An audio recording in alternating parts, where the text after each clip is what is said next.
From chaos to clarity. In 2014, I moved to London from Leeuwarden, the Netherlands, the city where I grew up. I went from a city with 100,000 people to a city where 7 million people live.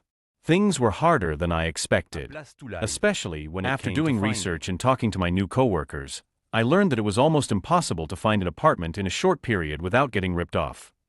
Instead, I decided to rent a room, and I decided to explore different areas in London that were within an hour commute by public transportation to my work. That was my plan. And everything went well. At first, after 2 months, I found a small and affordable in southwest London. I had planned everything. I cancelled the lease of the room I rented, and signed the lease for the new apartment.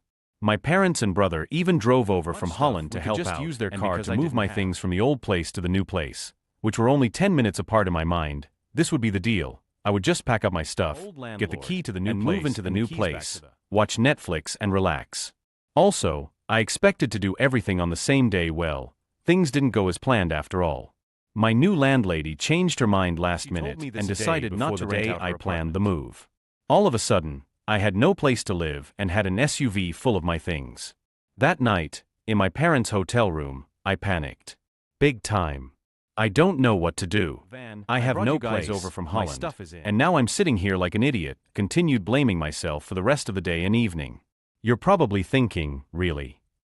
Yes, looking back on this, I can't help but think that I may have. Well, let's just call it like it was. I was overdramatic. And not just a little. That's exactly why I picked out this example, because it shows how stupid I was in my thinking. I spent so much time in my head that I wasn't thinking clearly. And for what? Some first world problem? Come on. The next day, I woke up, and with the encouragements of my parents and brother, I decided to stop feeling sorry for myself and to start. I said to myself, think straight. I knew I had to replace the mess with clarity. I wanted to get straight to the point. It turned out that was easy once I started thinking straight. I booked an Airbnb until I found an Airbnb for a week. The landlady changed her mind again and decided to rent the apartment to me anyway, so all my stressing, worrying, and thinking were especially useless. How often does that happen? We're always conclusions based on our assumptions. We're all human beings. We make mistake. We change our minds. And we assume things that are not true all the time. That's normal. What's not normal is to let your mind go out of useless thinking episodes. I decided to change.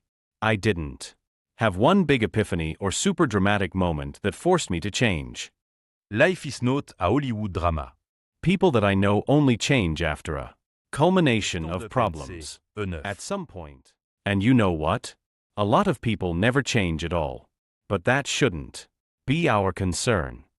After years of chaos in my mind, just had enough of mental suffering. Can't make it any prettier. Those type of moments almost never happen.